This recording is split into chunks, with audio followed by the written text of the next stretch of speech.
अब देखो हमारी ये माँ है। भैया कहाँ से आई हो मेरी माँ? बड़ौदा से। कहाँ? बड़ौदा। बड़ौदा, गुजरात। गुजरात से आप आई हैं? क्यों आई हैं मैया आप? कोई नहीं। कोई खाने को नहीं दे रहा? बेटा नहीं ले जाता। नहीं ले जाता, छोड़ के चला। छोड़ के चला गया। और कौन है बेटे के सिवा? बेटे के सिवा कोई नहीं है। और ये दोनों बेटियां हैं आपकी? तो आप दो बेटियां हैं माँ की। तो आप तो इतनी अच्छी बेटियां हैं, माँ की सेवा आपके होते हुए इन्हें वृद्धाश्रम क्यों आना पड़ा? चलो बेटा नहीं कर रहा है, भाई नहीं कर रहा है आपका, तो आप तो माँ हो, बात कराओ। नमस्ते। नमस्ते, राधे राधे। राधे राधे। माँ की आप बेटी हो ना? हाँ तो आप तो इतनी अच्छी बेटी हो। हाँ हूँ, लेकिन मैं नहीं सक्षम हूँ इनकी सेवा के लिए। क्यों? इनकी सेवा में क्या 4 रोटी चाहिए ना बस? हाँ पता है, लेकिन परिवार है, बड़ा है, तो इनको भी बहुत तकलीफ होती है। परिवार वालों को हाथ जोड़ के समझाती ना कि ये बीमार माँ, वृद्ध माँ कितने दिन जिएगी? समझते तो बात ही क्या थी। तकलीफ होती है परिवार में। परिवार के लोगों को कौन समझाए कि भैया एक इंसानियत के नाते तो इन माओ को रख लेते। अब देखो इस उम्र में ये माँ को छोड़ने आई हैं वृद्धाश्रम में। तो पति आपके हैं? है ना। बच्चे हैं आपके? हाँ है। मेरे धंधे पानी से भी तकलीफ है। चलो भगवान करे धंधा पानी अच्छा चले। हाँ। लेकिन ये माँ को नसीब की रोटी बात। कितनी चाहिए, कितनी जगह चाहिए सोने के लिए? हाँ वो है, सब बड़ा मुझे भी है। दिक्कत क्या थी ये बताओ, क्या समस्या थी? कुछ नहीं, मैंने इनकी सेवा नहीं कर पा रही है। आप नहीं कर? क्योंकि मेरी ही जवाबदारी है और कोई की नहीं है इसकी जवाबदारी। घर में किसी की नहीं, मेरी ही है। अच्छा तो आप क्यों नहीं कर पा रही हो? आप भी तो कर सकती हो। हाँ लेकिन नहीं हो पा रहा है मुझसे। आप मेरे पास लेके आई हैं, आपको मेरे पे भरोसा है कि मैं करूंगा सेवा? हाँ, पूरा है। आपको खुद पे भरोसा नहीं? नहीं मतलब नहीं हो पाएगा मुझसे। अच्छा ये बताओ, जब आप छोटी थी तो माँ ने क्या बोला कि मेरी बेटी की सेवा मेरे से नहीं हो पाएगी? नहीं बोला मैंने। नहीं बोला। जब माँ ने नहीं बोला कि मेरी बेटी की सेवा मैं नहीं कर पाऊंगी, तो अब माँ को आपकी जरूरत है, तो आप ऐसा क्यों कह रही हो कि मेरी बेटी, मेरी माँ की सेवा मैं नहीं कर पाऊंगी? बोलो। आपकी माँ ने तो आपको पेट भर खिलाया था बचपन में। हाँ। आपकी मालिश की थी, आपका खूब ख्याल रखा था। अब आप बड़ी हो, चलो भाई नहीं करता, तो आप तो बेटी हो। यदि बेटियां, चलो बेटा सेवा नहीं करता, तो बताओ बेटियों को सेवा करना चाहिए कि नहीं? ऐसा थोड़ी कि वृद्धाश्रम लेके आ जाओ, करना चाहिए। मेरी माँ, आपका भी एक बेटा है, आपके भी परिवार है। हाँ। उनको, अपने बेटे को आपने संस्कार ऐसे देना था ना कि बेटा तू हर बूढ़े की सेवा कर। देख तू अपनी नानी की सेवा नहीं कर पा रहा, आपका जो बेटा है उस बेटे के लिए तो ये माँ नानी लगी ना। हाँ। तो नानी की सेवा क्यों नहीं करता आपका बेटा? चलो आप नहीं कर पा रही हो, पर आपके बेटे को तो ऐसे संस्कार देने थे ना कि तू बुजुर्गों की सेवा कर। मैं तो इनका रिश्ते में कुछ नहीं लगता, आपका बेटा तो इनका नानी, रिश्ता में नानी लगती है ना ये। हाँ। तो सेवा नहीं करना चाहिए? करना चाहिए, लेकिन अब आप बात करो। आप कौन है इनकी माँ? छोटी बेटी। आप छोटी बेटी हो? हाँ नमस्ते। राधे राधे। राधे राधे। तो आप छोटी बेटी हो, हाँ। तो आप काहे नहीं सेवा करती हो अपनी माँ की? मेरी सास है साथ में, और मेरा छोटा घर है, 2 बेटी है, और धंधा की मेरी कमजोरी है। आपकी बेटी भी आपको वृद्धाश्रम छोड़ आए तो? देखते हैं फिर क्या होगा। फिर भी क्या होगा? फिर यही होगा जो अभी हो रहा है। और छोटा घर है, कमाने वाले मतलब अरे घर कितना भी कमजोर छोटा है। हो, ये मैया पूरे घर में थोड़ी लेटती हैं। मेरी सास भी है मतलब मेरे साथ, इसीलिए। हाँ तो वो सास और ये साथ में रहती बूढ़ी बूढ़ी अच्छे से। आपका बेटा है? नहीं है। अच्छा, बेटियां हैं 2? खाली 2 बेटी है। तो बेटा खत्म हो गया। अच्छा, तो आप दोनों एक एक महीने भी सेवा कर लो, एक महीने आप एक महीने आप, तो भी तो गुजारा हो जाए माँ का। अब ये माँ बच्ची कितने साल की हैं ये तो बताओ। वो बात सही है, पर लेकिन अब हमसे मेरे से सेवा नहीं होगी इनकी। अब सेवा नहीं होगी, बात कराओ मैया से। मैया, बेटियां तो मना कर रही हैं कि सेवा नहीं होगी माँ की।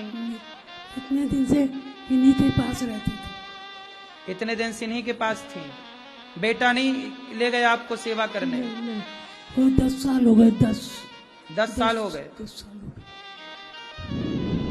आपको कोई बीमारी भी है क्या? हाँ, अस्थमा है। अस्थमा है? हाँ, और थायराइड है। थायराइड है? हाँ, और क्या है? Blood pressure. ब्लड प्रेशर की बीमारी है। अब देखो ये माँ वृद्ध है, बेटियां दोनों हाथ खड़ा कर रही हैं कि हम सेवा नहीं करेंगी। कब आई मैया आप यहाँ पर? सुबह। आज सुबह में। अच्छा ये बताओ मैया, आप लोग आज आई हो, अब माँ को यहीं रखेंगे, यदि माँ का जब अंतिम समय आएगा तब आप लोग आओगे कि नहीं आओगे? आएंगे तो जरूर, लेकिन इतनी दूर से हम आएंगे तब तक हमें माँ मिलेगी कि नहीं ये पता नहीं। मतलब आप हमेशा के लिए अब आखिरी मिलना है ये? नहीं, आऊंगी इस तरफ तो माँ से मिलने भी जरूर आऊंगी, और शायद मेरा संस्कार बन जाए इसको ले जाने का। भगवान करे आप खूब समर्थवान बन जाओ कि माँ को ले जाओ और सेवा करो। ले भी जाऊं, शायद संस्कार मेरा ऐसा बन जाए। आप अपने बेटे से कहना कि बेटा तू तो समझदार है, कुछ काम करता है, नौकरी है उसकी, लेकिन अभी कितना बड़ा, कितनी उम्र है आपके बेटे की? 35 साल। 35 साल, मेरे से बड़ा है। आपकी मुझे पता नहीं आप कितने साल के हैं। मैं 34 का हूँ, 34। वो 35 का है। आपके बेटे से 1 साल मैं छोटा हूं, तो आपका बेटा अपनी नानी की सेवा तो कर ही सकता है, नहीं कर सकता? जब ये दास अनिरुद्ध 34 साल का होकर के 290 माताओं की, उन माओं की जिनका हमारा खून का कोई संबंध नहीं, उनकी सेवा कर सकते हैं, तो 35 साल का आपका बेटा अपनी नानी की सेवा तो कर सकता है। चलो अब देखो ये माँ आई, हमें कोई दिक्कत नहीं, हम तो सेवा करेंगे, लेकिन इंसानियत के नाते हम बोल रहे हैं कि ये आपका धर्म था कि आप लोग सेवा करें। धर्म कहता है कि आप करें, वरना हम तो करने को ही तैयार है। अब देखो माँ को अस्थमा भी है, बीमारी है, मतलब आज माँ यहाँ हैं, आज से इनका इलाज भी चालू होगा। आप लोगों से मैं कहता हूं कि ये माँ आपकी भी है। अब ये माँ अस्थमा की मरीज हैं, ब्लड प्रेशर की मरीज हैं और थायराइड की मरीज हैं। अब बताओ इनको दवाई देना हमारा धर्म है या नहीं? बोलो।